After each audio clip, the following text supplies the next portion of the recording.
Olá, pessoal, sejam todos muito bem-vindos, sejam todos muito bem-vindas. Meu nome é Leandro Barroso, sou advogado e corretor de imóveis, atuo com direito imobiliário, com especialização e ênfase nas locações urbanas. É um prazer, uma honra poder estar aqui nesse canal aberto da AMAD, podendo trazer conteúdo e uma troca de experiência com todos vocês. Nós vamos ter aqui hoje um bate-papo, né?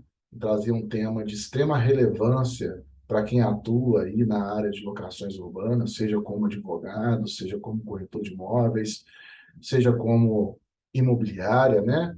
Ao que parece, né? Ao que todos vão pensar, é um tema às vezes superado, é um tema às vezes simples de ser solucionado, mas não é, né? Nós vamos tratar aí de um tema relevantíssimo e polêmico, tá? Onde a gente possui várias interpretações, um debate extremamente extenso, tá? E é importante que a gente traga, pelo menos de forma superficial, nesses 20, 30 minutos que a gente vai ter de bate-papo aqui, algumas impressões, né? Algumas definições, alguns detalhes que são importantes para que a gente possa, na administração de uma carteira de locação ou na advocacia, na prática da advocacia, poder prestar esclarecimentos com maior propriedade aos nossos clientes. Um dos problemas mais comuns após a assinatura de um contrato de locação é a verificação de defeitos no imóvel, né? Sejam eles aparentes ou redibitórios, que é o nosso tema principal desse bate-papo, que é chamado também de vícios, né? Defeitos ocultos, vícios redibitórios, defeitos em gerais no imóvel, né? É muito comum que a gente lide com esse tema na área de compra e venda de imóveis, incorporação, sobretudo, né? Onde tem ali os preceitos da garantia, trazido pelo Código Civil e legislação especial, mas pouco se fala, pouco se debate, muito se sofre, a bem da verdade, com a questão aí desses defeitos, como que a gente trata, de quem são as responsabilidades, quais são os deveres das partes, né? Como lidar com essa questão quando do início da locação. Ok? Então, quando a gente traz essa dinâmica, muitos vão dizer o seguinte: olha, não, né? Normalmente o inquilino ele vistoria o imóvel previamente, se tem ali algum vício, algum dano aparente, se ele não manifestou na vistoria, ele assume a responsabilidade, ou ele viu, se fala muito também, até mesmo com os vícios ocultos, que nós iremos trazer uma definição logo um pouco mais à frente. Entende-se também que não, ele visitou o imóvel, ele está de acordo com o estado de conservação em que se recebeu o imóvel locado, e a gente sabe que não é bem assim, né? Ainda mesmo com uma vistoria inicial, os vícios ocultos ou os vícios aparentes percebidos durante a moradia podem causar vários transtornos ao locatário e até mesmo impossibilitar o uso do imóvel por determinado período. E isso é muito natural. A gente que trata nessa área, a gente que lida nessa área dia a dia, a gente sabe que há situações em que o inquilino, mesmo visitando o imóvel previamente, o que é o mais natural, né? Embora saibamos que aconteça do inquilino, às vezes, alugar imóvel sequer sem visitá-lo, mas a gente sabe, sim, que mesmo com a visita, esses danos eles não são questionados de forma prévia ao contrato e que passa-se a se debater esses vícios após a locação. E aí, quem milita aí na área de administração de carteira imobiliária, repito, né, seja na condição de advogado, seja na condição de imobiliarista, corretor, enfim, sabe que esse é um dos principais calcanhares de Aquiles de uma administração imobiliária. E o que seriam esses vícios, então? Vamos criar aqui uma definição, né, para a gente iniciar esse diálogo. Bom, nós temos dois tipos de vícios, né? Que seriam os defeitos, os danos. Nós temos os danos de natureza aparente, que são aqueles visíveis aos olhos, tá certo? Ou seja, tá claro, tá evidente, tá pulsante, né? Assim que se toma posse do imóvel, até mesmo antes da locação do imóvel, com a visita. E nós temos os vícios de cunho redibitório, que é comum também ser chamados de vícios ocultos, Porque o próprio nome já traz a sua definição. São vícios que não é possível se visualizar.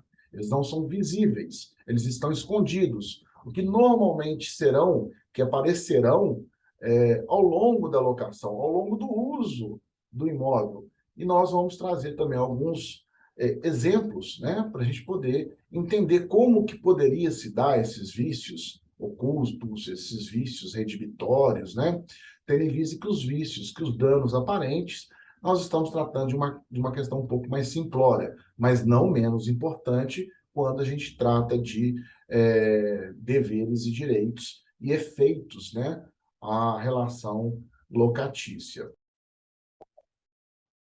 Bom, antes da gente entrar na problemática em si, vamos trazer aqui, primeiramente, para que fique bastante claro, que nós temos uma legislação especial, né, que regula essa relação de locação, que é a Lei 8.245, de 91, que teve alterações também pela Lei 12.112, salvo engano, de 2010, 9 ou 10.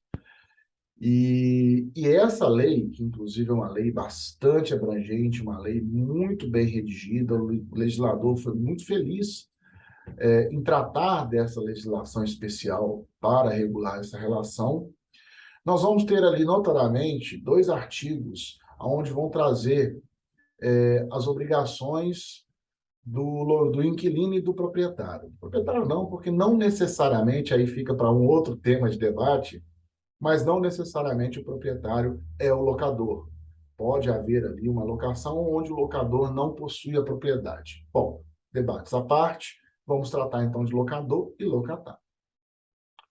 No artigo 22, ele vai trazer ali quais são, vai delinear ali, não de forma evidentemente taxativa, né?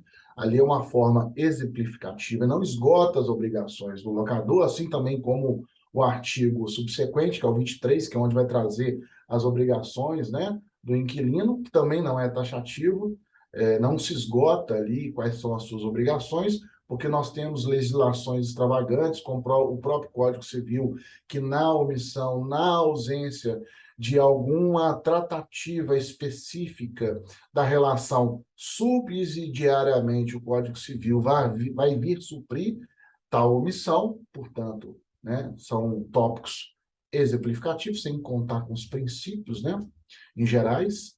Mas nós temos ali no artigo 22 várias obrigações em que o locador deve ter durante a relação da locação. Porém, no tema que nós estamos tratando, que é com relação ao dano do imóvel, nós destacamos aqui dois incisos, que seria o inciso 1 e o inciso 4.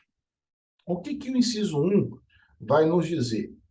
Primeiramente, o caput do artigo 22 diz o seguinte: o locador é obrigado a, inciso 1, entregar ao locatário o imóvel alugado em estado de servir ao uso a que se destina. Bom, o que isso quer nos dizer? Que o locador, quando ele decide em locar o seu imóvel, ele também se obriga a deixar este bem em condições de habitabilidade. Quando a gente fala habitabilidade, nos remete à questão da locação residencial. Quando nós tratamos da locação não residencial ou comercial, eu prefiro, né, Leandro Barroso, prefiro utilizar usabilidade, tá? O termo usabilidade. Porque não tem, foge um pouco da questão de habitação, de moradia, tá certo? Então, o locador tem essa obrigação. O imóvel ele tem que estar apto, o imóvel ele tem que estar em condições plenas de ser utilizado para a finalidade que se destina, seja ela residencial, seja ela comercial, seja ela não residencial. Lembrando, Leandro, qual é a diferença comercial, não residencial? Existe diferença. Uma sala, por exemplo, uma sala normalmente utilizada para um advogado, ela não é uma locação comercial, porque a atividade exercida pelo advogado, assim que como a atividade exercida pelo médico, não tem natureza comercial. Então, trata-se de uma locação não residencial. Uma loja, aonde vai colocar ali, suponhamos, uma casa de balas. Ali é um comércio. Então, nós estamos tratando de uma locação comercial. Porém, veio o legislador, na Lei 8.245, que é a Lei do Inquilinato, e colocou como todas as locações, sejam elas comerciais ou não residenciais, como não residenciais. Tá? Então, o locador ele fica obrigado, ele tem que entregar o imóvel com tudo funcionando, com a estrutura adequada, não pode ter problemas estruturais, não pode ter problemas que interfiram, esse é o ponto crucial, esses problemas não podem existir de forma que interfira no uso ou na habitação do imóvel, certo? O inciso 4 nos diz o seguinte: ele, locador, também será obrigado a responder pelos vícios ou defeitos, que são sinônimos, anteriores à locação. Tá certo? O que isso quer nos dizer? O legislador já está começando a nos dar algumas instruções de como nós vamos tratar eventuais litígios, eventuais debates sobre defeitos do imóvel oriundos precedentes à alocação. Tá? Então, por esses incisos e por esse caput do artigo 22, já se entende que aqueles danos anteriores à locação é de responsabilidade de quem? Do locador. E ele é responsável, isso não é uma discussão, não é uma faculdade do locador, ele é obrigado a responder, ou seja, a reparar eventual dano. Então, numa linha prática, eu alugo um imóvel, ok? Entrei para dentro do imóvel e percebi ali qualquer tipo de dano. Não vamos entrar aqui agora se ele é um dano redibitório, se ele é um dano oculto, enfim, se ele é um dano aparente. Mas qualquer que seja o dano que tenha o seu fato gerador anterior à locação, é o locador que deve responder. É o locador que deve resolver para colocar o imóvel em condições do uso ao que ele se destina. Tá certo? Esse é o primeiro ponto da obrigação do locador. Já o artigo 23, ele vai trazer, então, as obrigações do locatário. Ele vai dizer ali, no seu caput, que o locatário é obrigado a... E vai trazer uma série de incisos com obrigações do locatário. E aí eu separei aqui alguns incisos para lidar limitadamente ao nosso tema, que são os danos. Então, inciso 2. O locatário é obrigado a servir-se do imóvel para uso convencionado ou presumido, compatível com a natureza deste e com o fim a que se destina. Ressalva, pessoal, devendo tratá-lo aliás, desculpa, devendo tratá-lo com o mesmo cuidado como fosse seu. Tá? O que isso quer nos dizer? Olha, seu proprietário, você está entregando esse imóvel para o terceiro, que é o inquilino. Ele está nessas condições, independente de estar numa condição muito boa, numa condição média, isso aí é irrelevante. Ele tem que estar em condições de uso, tá certo? Não pode ser um imóvel mais velho, por exemplo, e que, né, o seu padrão de acabamento é inferior, os materiais já estão desgastados. Isso não quer dizer que o imóvel é inapto para ser habitado ou utilizado. Ou pode ser imóvel novo, né? Com um padrão de acabamento já superior e etc. O fato é que, a partir do momento que o inquilino pega esse imóvel, tá, para usá-lo ou para habitá-lo, pelo inciso 2º, ele fica obrigado a ter a responsabilidade de cuidar deste bem, de manter este bem, tá certo? Como se seu fosse. Ou seja, é transferido a posse direta para o inquilino, como de fato é, e um dos efeitos da transferência dessa posse é, olha, o meu bem que eu estou lhe entregando, né, você é obrigado a cuidar dele como proprietário.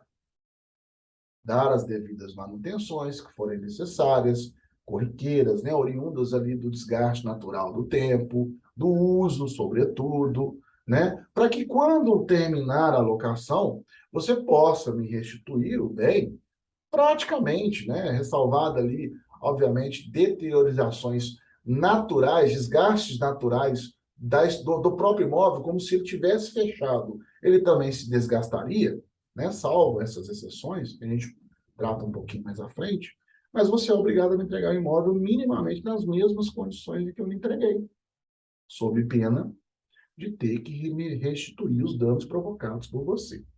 Ok? O inciso terceiro também vai tratar de um outro fato de conservação relacionado a danos, que é de que o inquilino é obrigado, quando do fim da locação, restituir o imóvel no estado em que recebeu. Como eu falei anteriormente, aluguei de um jeito A, eu tenho que entregar do mesmo jeito A, salvo as deteriorizações decorrentes do seu uso normal. Leandro, o que é deteriorizações decorrentes do uso normal? Ora, vamos pensar aqui na seguinte possibilidade. Nós temos janelas. Concordam comigo que de abrir e fechar a janela, abrir e fechar a janela, abrir e fechar a janela, um exemplo, tá, gente? Abrir e fechar a janela, desde que essa abertura da janela não tenha sido ocasionado de forma negligente, imprudente pelo inquilino, de forma brutesca, de forma agressiva, que tenha causado um dano na janela enfim, por um uso indevido, o inquilino ele não é obrigado a restituir, por exemplo, uma possibilidade da janela estar emperrada. Quando ele alugou o imóvel, a janela não estava emperrada. Mas, com a ação do tempo, chuva, vento, poeira, sujeira, a própria estrutura da janela, com o passar do tempo, ela vai se deformando, pode ocasionar que a janela venha a se emperrar, né?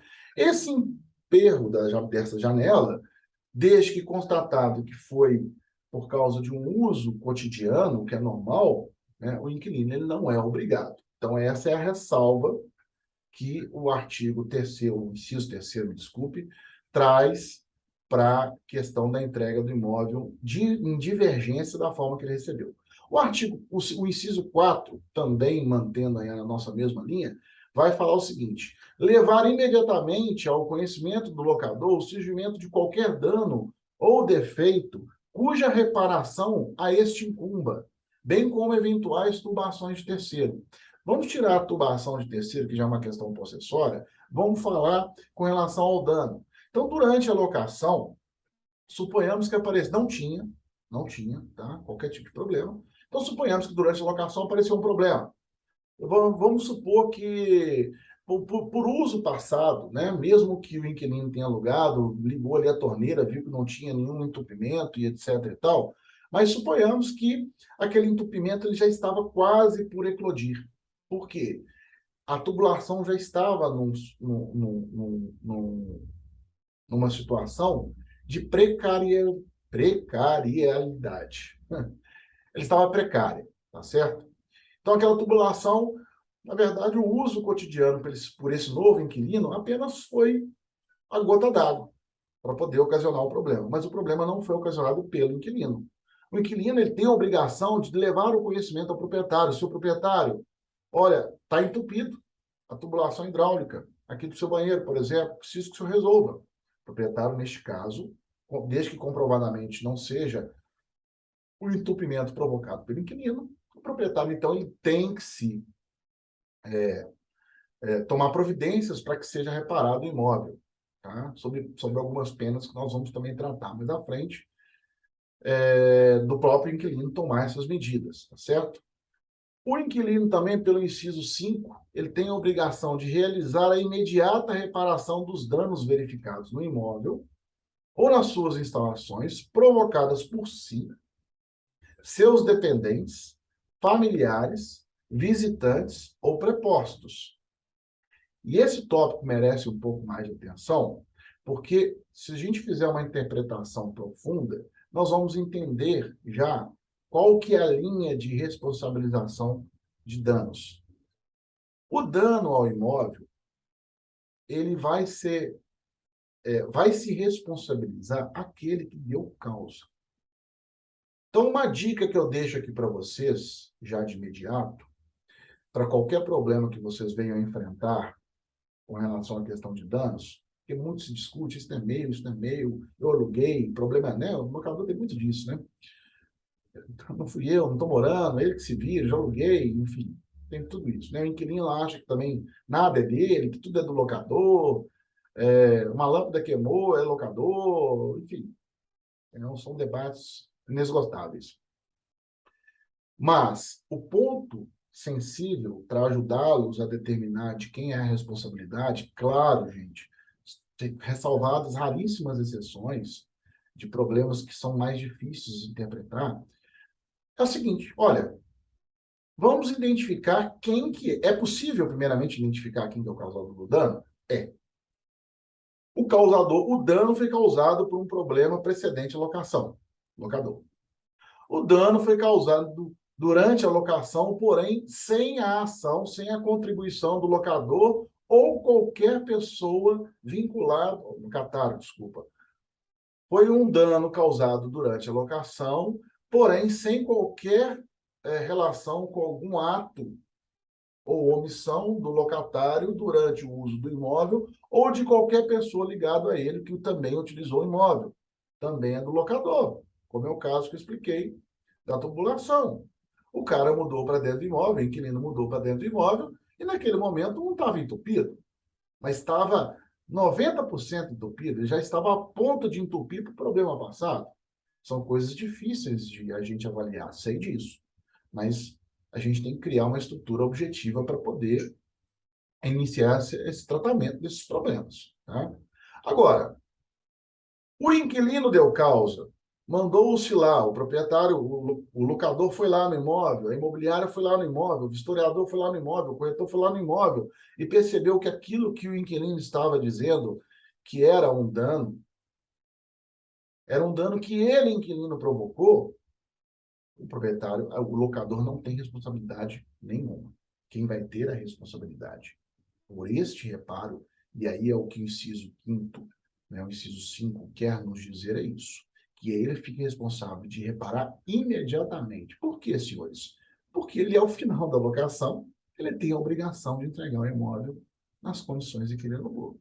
Então, suponhamos, é muito natural, você aluga imóvel para quem tem criança, criança vai lá e pega a parede, pintura, talvez eu acho que é o ponto mais discutível numa locação. Por quê? Se o imóvel ficar fechado com pintura nova, em um ano de imóvel fechado, essa pintura não vai ser mais nova. É uma pintura velha. Inclusive, isso na jurisprudência é muito debatido, né? Então, você pega ali no seu laudo de vistoria, né, ou do locador, coloca lá, pintura nova, souvenir, patati, patatá. O cara muda. O locatário é uma pessoa extremamente cuidadosa, cautelosa com o imóvel. Ele entrega o imóvel, você vê que a pintura está velha pelo desgaste natural do tempo. A própria ação do tempo desgasta a pintura. Não o inquilino. Então, há sim já entendimentos que aquela pintura, embora esteja velha, mas é uma pintura que foi cuidada pelo inquilino e não houve nenhum ato do inquilino que pudesse ocasionar o desgaste da pintura pelo tempo. Mas, em contrapartida, suponhamos que o inquilino pega um sofá e empurra, encosta na parede. Quando ele entrega o imóvel, está lá aquela mancha de borda na parede. Né? O inquilino provocou aquela mancha. Ele deveria ter tido cuidado de deixar o sofá um pouco mais afastado. Ele tem criança, como eu falei no início. A criança vai lá e rabisca a pintura. O inquilino provocou aquele dano. Certo? Então, tudo aquilo que for comprovadamente um dano do inquilino, ele responde. Aquilo que for comprovadamente que não foi o inquilino que causou, o proprietário, via de regra, responde. Leandro, e aqueles que a gente não consegue definir quem foi o causador do dano. Bom, aí eu vou me dar a liberdade de dar a minha opinião, é uma questão subjetiva de quem que eu acho que é a responsabilidade. Do meu ponto de vista, isso entra no risco da negociação. Então, se eu disponho o meu imóvel para alugar, eu tenho que assumir alguns riscos também dessas questões que não são determináveis. Então, do meu ponto de vista, respeito quem diverge desse ponto de vista, eu entendo que se não é determinável o causador, você não pode imputar ao inquilino uma responsabilidade que você não comprova que ele tem. Portanto, quem deve assumir é o locador. Essa é a minha opinião. E, por fim, o último inciso, que é citado no artigo 23, que fala ali das obrigações do inquilino, é o inciso 6º, tá? Relacionados, obviamente, aos danos, né? Que fala que o inquilino não pode modificar a forma interna ou externa do imóvel sem o consentimento prévio e por escrito do locador. Ou seja, você não pode fazer reforma, você não pode fazer acessões, você não pode fazer acréscimos, você não pode pintar de uma cor diferente, você não pode, tá? Sem que o locador vá lá expressamente por escrito autorize. Fulano de tal, Joãozinho, meu inquilino, pode pintar da cor roxa. Ok, pronto. O inquilino se desresponsabilizou. Porque se o inquilino fizer, ele vai estar provocando uma alteração do imóvel que não necessariamente é um dano, mas que para o locador pode passar a ser um dano. Porque ele não alugou com a pintura roxa. Ele não é obrigado a receber, então, com a pintura roxa. Bacana, pessoal? Vamos dar uma sequência agora para a gente citar alguns exemplos práticos para que a gente fique um pouco mais, para que a gente possa compreender um pouco mais a dinâmica desses problemas. Bom, vamos lá falar primeiro dos danos ou dos vícios, que são aqueles vícios aparentes, tá? São aqueles de imediata constatação, que pode ser constatado tanto no ato da visitação do imóvel pelo inquilino antes do contrato, ou também passou de repente desapercebido na visita. É muito comum, tá?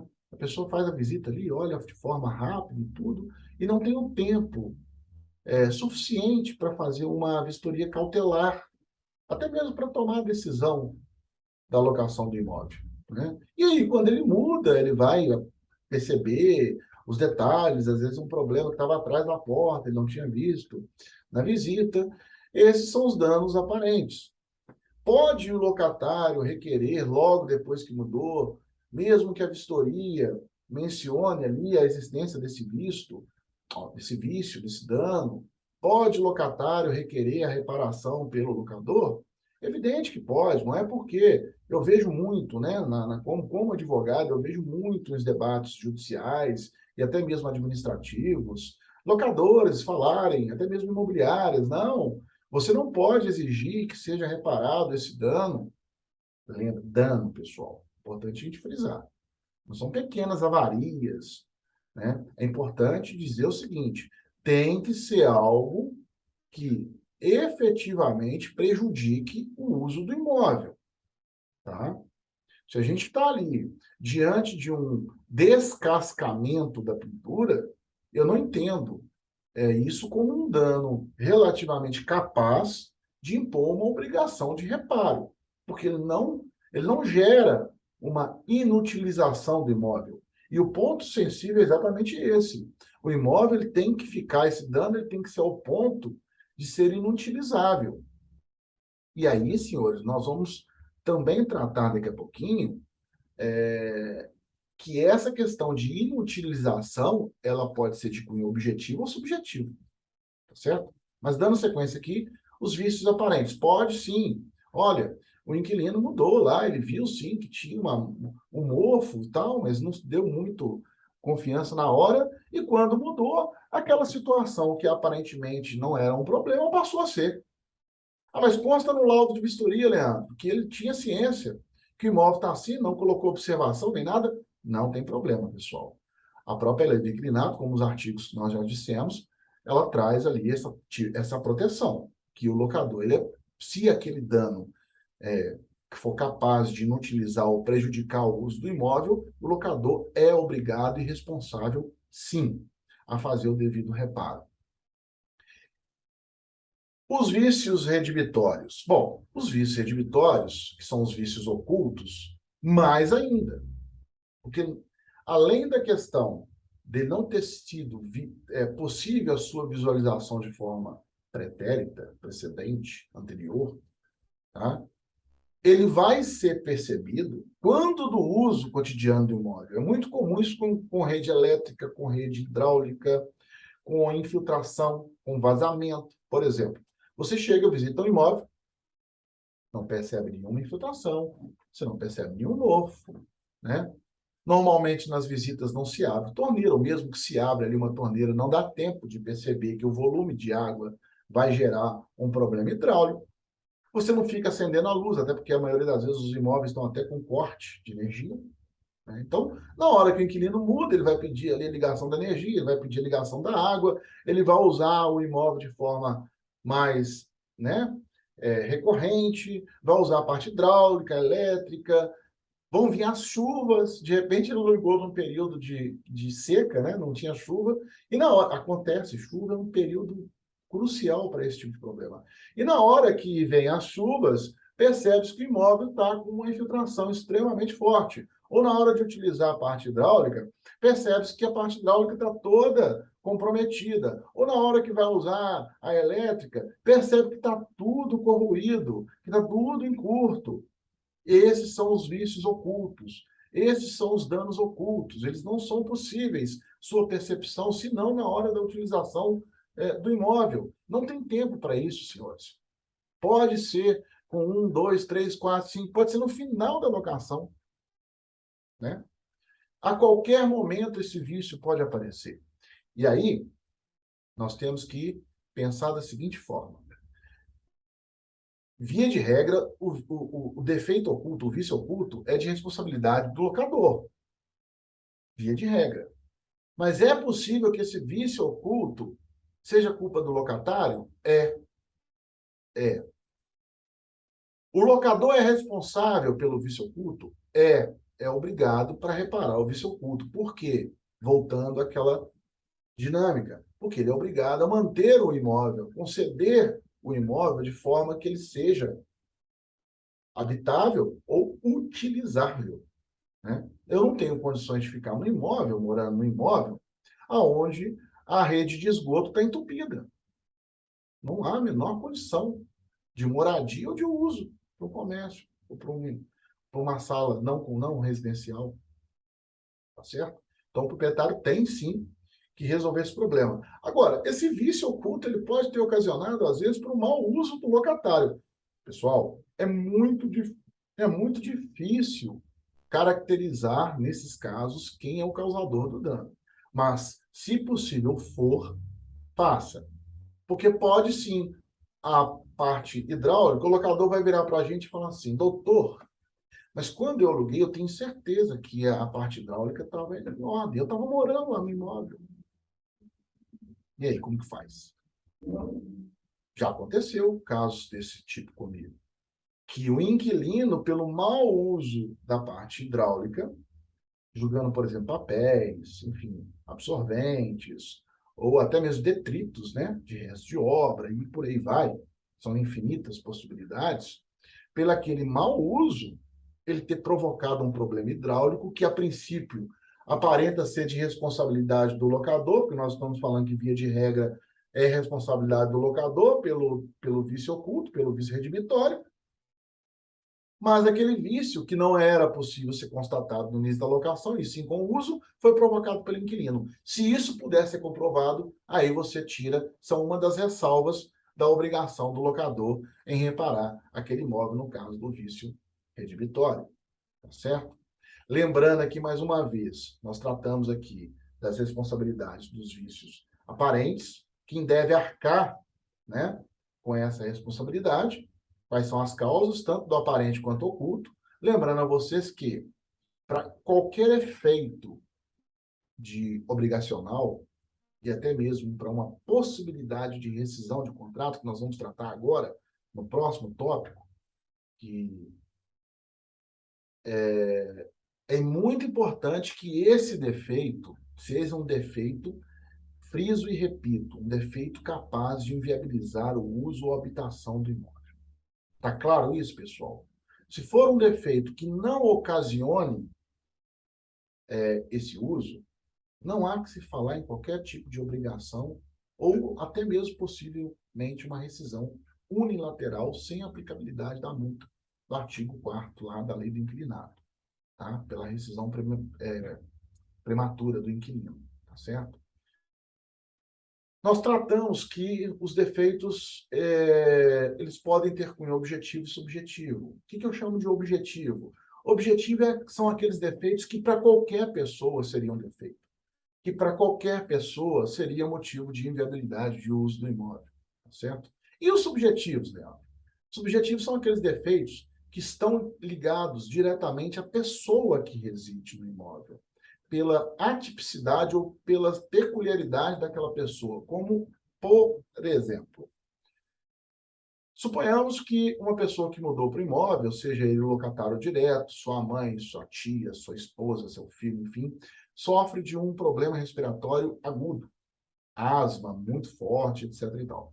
Concordam comigo que com o aparecimento de uma infiltração e evidentemente, um mofo, aquele mofo que para muitos poderia ser suportado por um determinado tempo, para aquela pessoa não pode, ela não consegue ficar naquele ambiente sequer um dia. Eu sou uma pessoa assim. Se eu estiver num ambiente mofado, pelo meu nível alérgico, eu não tenho condições de ficar mais do que um dia ou 2 dias. Então, o artigo que nós vamos tratar agora, que vai fazer um link diretamente com a possibilidade rescisória, que é um tema extremamente também debatido, deve-se levar muito em consideração esses aspectos da subjetividade de quem usa imóvel. Porque já me aconteceu também, não é raro, locadores falar, olha, mas ok, eu vou resolver o problema da infiltração. E isso muito ligado à questão de infiltração, tá, pessoal? Eu vou resolver o problema da infiltração, mas eu não tenho como resolver o problema da infiltração imediatamente, porque está chovendo ainda. E é uma questão óbvia, não tem mesmo. É uma obrigação impossível. Como que ele trata ali uma impermeabilização de uma laje, uma troca de uma telha, chovendo? Ele tem que esperar o tempo secar para que ele, locador, possa agir no imóvel e aí sim tratar aquele dano cumprindo com a sua obrigação. Mas se eu sou uma pessoa extremamente alérgica, que não tenho tempo para poder aguardar, tá certo? Aquela chuva cessar, porque senão aquilo pode me causar um dano irreversível na minha saúde, eu posso ali, aí já vamos começar a pensar, eu posso ali, ao invés de requerer e conceder ao locador o prazo para sanar aquele vício, ao invés disso requerer a rescisão? E aí, pessoal, é importante a gente trazer aqui nesse debate o artigo 26 da Lei do Inquilinato, que vai nos dizer o seguinte: necessitando o imóvel de reparos urgentes, cuja realização incumba ao locador, ou seja, se é reparo urgente, é porque é um fato urgente, tá? Nesse caso, por exemplo, de parte elétrica, hidráulica, infiltração, considero como urgente? Sim. Muro, já aconteceu também alguns exemplos comigo, né? A casa ali, um período chuvoso muito grande, o muro não estava aguentando, estava cedendo. Tinha que ter uma intervenção urgente? Tinha. Não tinha risco, inclusive, de causar prejuízos irreversíveis ao locatário e até mesmo à vizinhança, e até risco de morte. É possível, né? Cuja realização é do locador, ou seja, já foi constatado ali que o fato não foi um dano causado pelo inquilino, portanto, se ele não deu causa, ele não é obrigado a fazer, o locatário é obrigado a consenti-los. Ok, o locatário ele não pode recusar, então, que o locador haja, até porque se ele recusar que o locador faça os reparos, ele está convertendo, ele está invertendo o ônus, então, de realizar, né? E aí vem o parágrafo único dizer o seguinte: se os reparos durarem mais de 10 dias, o locatário terá o direito ao abatimento do aluguel, proporcional ao período excedente. Se mais de 30 dias, poderá rescindir o contrato. Então, pessoal, pela leitura do parágrafo único do artigo 26, a gente pode tirar algumas interpretações, algumas conclusões. Primeiro, o 26 fala apenas de medidas urgentes. Então, ele, em tese, exclui aquelas medidas que não são urgentes. E, portanto, como a lei do inquilinato não trata de medidas reparatórias não urgentes, a gente não tem um lapso temporal para dizer assim, olha, o locador é obrigado a reparar aquele reboco caindo, que não é medida urgente, porque não é uma área que pode intervir, né, afetar a saúde dos usuários do imóvel. A lei não traz um prazo, tem que ser em 30, tem que ser em 40, tem que ser em 20, tem que ser em 10. Não traz. Aí vai do bom senso, tá? O locador é obrigado, mas aí é uma questão de bom senso, ok? É evidente que se o locador se abster de resolver, pode ocasionar em dois aspectos. O inquilino fazer por conta própria e pedir o abatimento no aluguel, pode, a lei trata disso, inclusive, e pode o inquilino também pedir a rescisão. É o que nós estamos nos caminhando para o debate. Agora, o artigo 26, ele fala das medidas emergenciais, daquelas que não podem aguardar. E nesse ponto, ele limita um prazo. Seu locador, só tem 10 dias para arrumar o problema, sem ocasionar nenhum abate no seu aluguel, tá certo? Porém, a partir do 10º dia, enquanto durar o problema, enquanto persistir o problema, vai ser abatido os dias proporcionais excedentes, ou seja, do 11º dia em diante, no meu aluguel. E, diz mais, já nos cita uma possibilidade de uma resilição contratual, ou seja, uma rescisão unilateral, sem aplicação da multa, que é se ultrapassado 30 dias sem nada ter sido feito. Então, no aspecto de direito rescisório devido a dano no imóvel, o artigo 26, seu parágrafo único, é o único dentro da lei do inquilinato que fala objetivamente sobre prazos e sobre o direito de rescisão unilateral sem pagamento de multa. Leandro, mas é possível também, independente desse prazo concedido no parágrafo único, o inquilino rescindir o contrato sem aplicação dessa multa do contrato, do artigo 4º, né, da lei do inquilinato? Bom, essa é uma pergunta que vai depender muito da extensão do dano, da natureza do dano, da subjetividade em que o dano afeta ao usuário do imóvel, ao inquilino, né, ou seus parentes que ali residem no imóvel, tá certo? Porque até mesmo os vícios redibitórios, os danos ocultos, também entram nessa regra do artigo 26, 10 dias, 30, possibilidade de rescisão, o que é até mais normal, porque normalmente quando trata-se de vício redibitório na locação, quando o vício aparece, normalmente é uma situação de emergência, não é regra, mas normalmente é um problema, porque já é um problema crônico, porque se ele estava escondido é porque ele não tinha chegado ainda a ser um problema grave, e ele apareceu porque ele se agravou, né? Questão hidráulica, novamente, né? Elétrica, enfim. Quando isso acontece, então Deus nos acuda. E se a gente for, então, estender as interpretações a despeito da possibilidade de se pedir uma rescisão imediata, independente de conceder ao locador, e isso é um ponto sensível desses debates, eu vejo muito no judiciário, né? Mas o inquilino tem que pagar a multa porque ele entregou as chaves do imóvel, mas ele não me deu o prazo razoável ali para resolver o problema, eu estava disposto a resolver o problema. E aí nós temos que analisar caso a caso. Tá? Me perdoem quem não concorda com a minha opinião, mas volto a dizer, essa é a minha interpretação do estudo que eu já faço há muitos anos, de casos concretos, de jurisprudência e da própria lei do inquilinato. Eu entendo da seguinte forma: o vício aparente Isso pode acontecer com vício aparente também, tá? O vício aparente ou oculto, ele é relevante ao ponto de inviabilizar a utilização do imóvel? Nem permitir prazo de reparo? Essa é a primeira pergunta que eu faço para vocês. É a partir daí que nós temos que analisar se nós vamos ter chance de êxito, né, se o inquilino pode realmente rescindir esse contrato sem multa ou não. Uma infiltração, um mofo. Vamos voltar ao caso do mofo. O mofo, ele é um fato que pode ensejar uma rescisão unilateral sem aplicação de multa sem a concessão do prazo ao locador de reparar? Depende, né? Penso eu que, se o inquilino chega para mim ou para o locador com um laudo médico, fidedigno, tá certo? E diz ali o laudo que aquela pessoa que reside, inquilino ou não, mas reside no imóvel e é parente ou, enfim, reside com o inquilino dentro do imóvel, sofre de uma doença respiratória crônica e ela não tem condições de passar sequer um dia ou dois dentro do imóvel com mofo, é motivo para rescisão contratual imediata, sem aplicação de multa,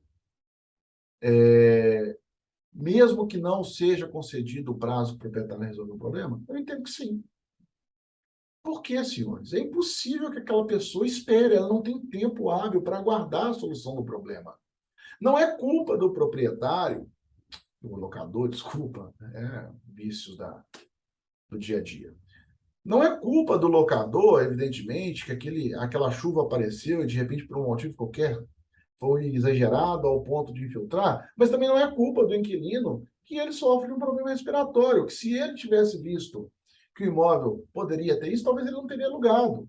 Então, entendo, sim, que é um motivo subjetivo, lembra, de rescisão contratual sem aplicabilidade da multa. Lembrando que é uma interpretação minha. Mas eu acredito que o judiciário também seguiria essa linha. Estrutura do imóvel, senhores. Isso eu acho que é pouco discutível, né? Olha, o vício que apareceu ali, o dano, seja ele aparente ou não, porque às vezes até mesmo um dano estrutural que não tenha sido observado na vistoria, ou até mesmo tenha sido, está lá no laudo, mas o inquilino não deu muita pataca para aquele problema. Pode ser um dano estrutural? Pode. Então, tanto o vício aparente quanto o vício oculto de estrutural ao ponto de possibilitar não, de que aquele dano possa causar um abalo estrutural ao ponto de gerar um risco de morte para o usuário ou risco à saúde do usuário, é um motivo de rescisão imediata? Entendo que sim. Não dá para esperar fazer uma reforma estrutural no imóvel. Eu não ficaria, os senhores ficariam. Então, entendo sim que, embora o 26 diga que o proprietário tem 10 dias para arrumar, e após o 10º dia tem um abatimento proporcional e tão somente após o 30º dia pode rescindir, eu entendo que é um motivo, sim, para rescisão sem respeitar esses prazos aí do 26. E, além disso, qualquer outro fato que possa provocar risco iminente à saúde, à segurança e à vida dos usuários do imóvel. Qualquer fato nesse sentido, para mim, é um motivo, sim, de rescisão imediata, sem aplicabilidade da multa. Porque o problema que ocorre, aliás, o que ocorre naquele momento prejudica de maneira efetiva o uso do imóvel. Então, a presunção da aplicabilidade da multa é para o cumprimento contratual. Porém, parte-se do pressuposto, a partir da obrigação do locador de entregar o imóvel em estado de condição, o uso pleno do imóvel, e quando constatado que o imóvel não está nessas condições, eu entendo que aquela multa ela deixa de ter sentido, ela não tem natureza penal, ela nem pode ter natureza penal por inquilino, porque ele está descumprindo um contrato, entre aspas, que não por sua culpa, mas sim pelo estado do imóvel, tá certo? Eu entendo dessa forma. E vou fazer aqui, antes da gente partir para as nossas conclusões, vou fazer um outro adendo, vou fazer uma outra ressalva, um lembrete do que eu já falei já umas 2 ou 3 vezes. Senhores, o dano ele tem que ser mensurado quem deu causa, inclusive o redivitório, embora o redivitório seja muito mais difícil de se atribuir causa. Para se saber quem é o responsável por reparar aquele dano, tem que se determinar quem deu causa.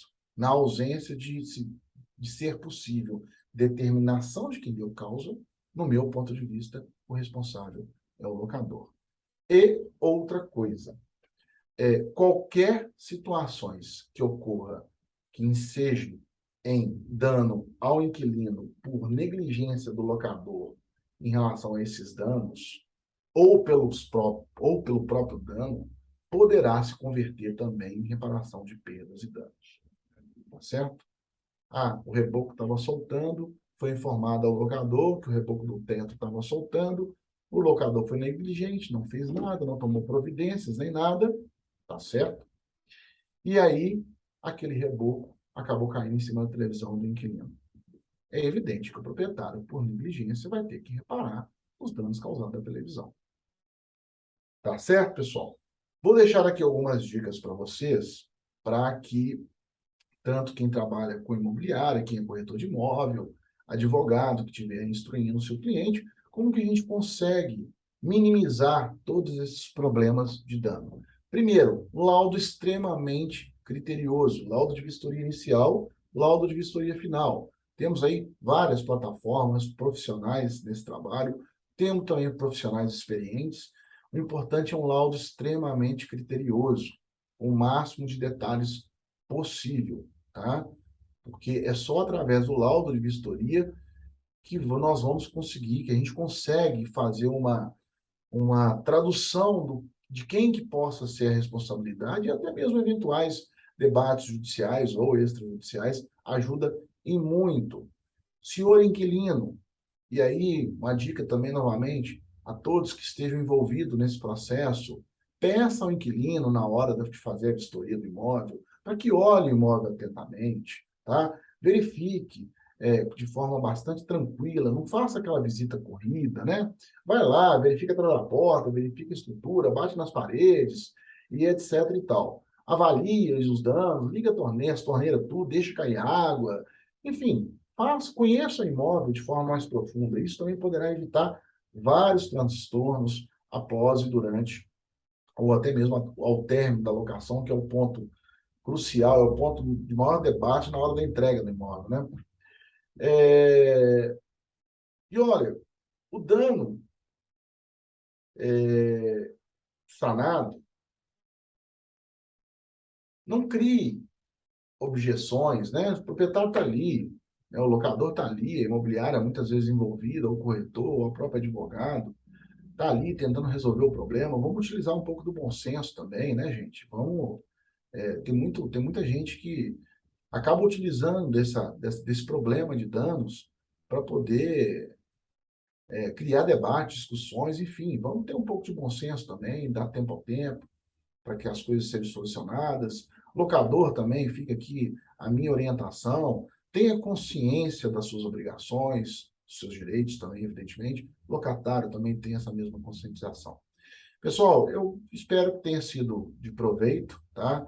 É um tempo muito curto que a gente trata um assunto tão polêmico, com tanta superficialidade, mas fica aí, todos os meus contatos vão estar aparecendo nas legendas. Estou aqui aberto para trocar de ideia com todos, podem me contatar, ok? Gostaria de agradecer à AMAD, que é a Associação Mineira dos Advogados em Direitos Imobiliários, pela oportunidade que foi me dada, né, por estar tendo esse bate-bola com vocês.